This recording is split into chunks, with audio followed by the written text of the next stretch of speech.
Assalamualaikum warahmatullahi wabarakatuh. Berjumpa lagi bersama saya Amar. Satu hari menuju laga krusial, laga paling penting bagi timnas Indonesia, laga playoff Olimpiade Paris 2024. Seperti yang kita tahu, Indonesia harus menjalani laga playoff untuk merebutkan satu tiket terakhir atau untuk memperjuangkan satu tiket terakhir menuju Olimpiade Paris 2024. Setelah kita harus berada di posisi keempat Piala Asia U23 2024. Kita kalah dari Irak 2-1 di perebutan tempat ketiga, dan lawan yang kita hadapi berikutnya adalah Guinea,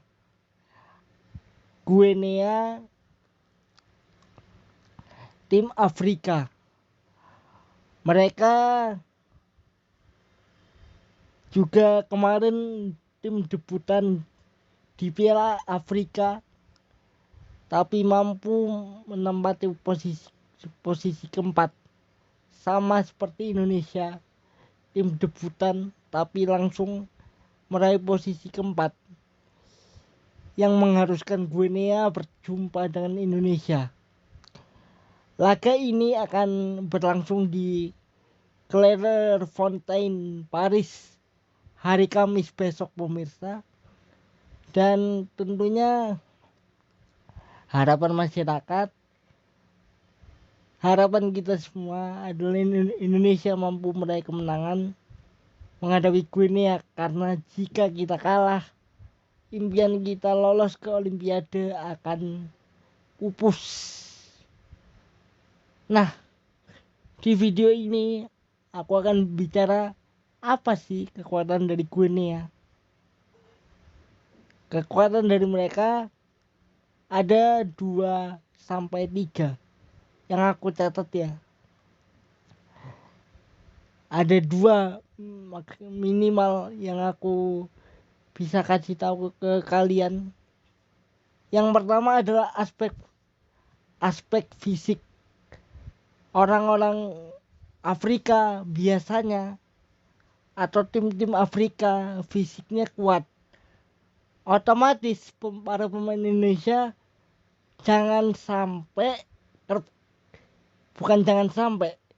harus bisa pintar untuk menghindari kontak fisik atau duel yang terlalu berat menghadapi pemain Afrika. Karena kalau tidak, maka jangan mau untuk diadu body lah, karena fisik kita tuh kurang gitu.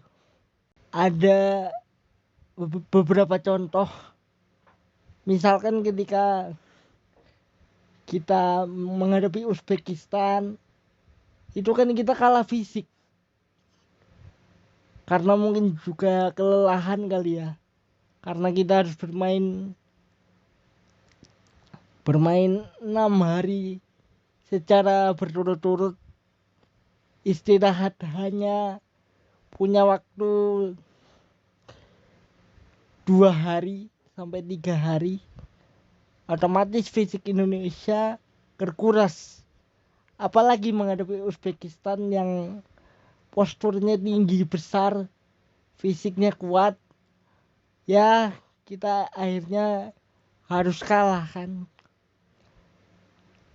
Pokoknya para pemain Indonesia harus bisa untuk menghindari kontak fisik, menghindari duel, karena kekuatan dari Afrika, dari para pemain Afrika adalah fisik.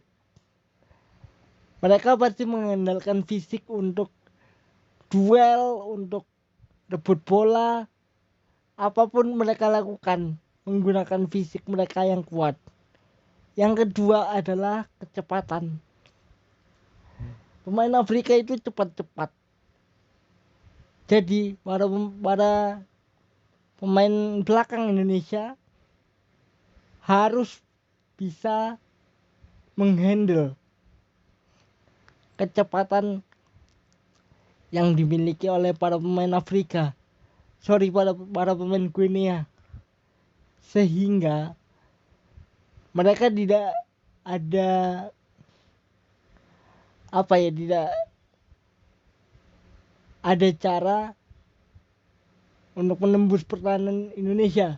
Tapi kalau misalkan kita membiarkan para pemain daripada pemain Guinea atau Gini bacanya, itu kalau kita biarkan mereka melakukan melakukan akselerasi,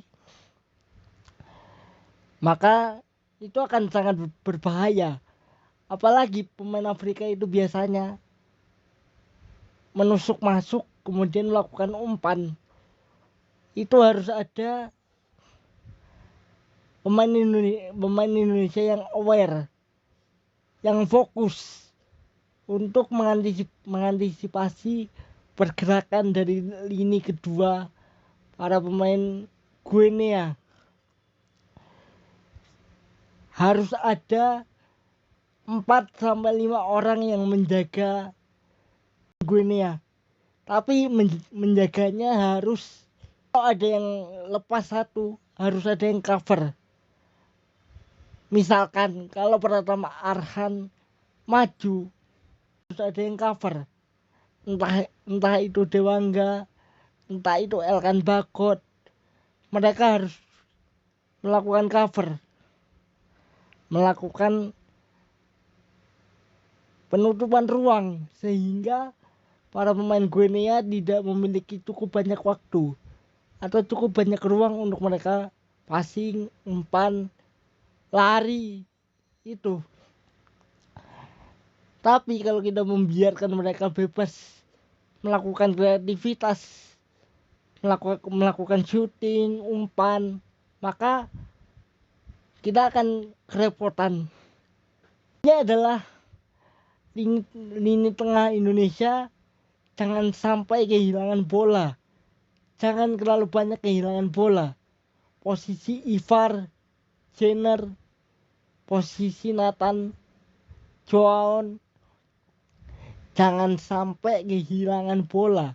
Karena kalau Anda kehilangan bola di lini tengah, di posisi nomor 6 dan posisi nomor 6 dan nomor 8, wah, kita habis di situ. Pokoknya jangan sampai kehilangan bola.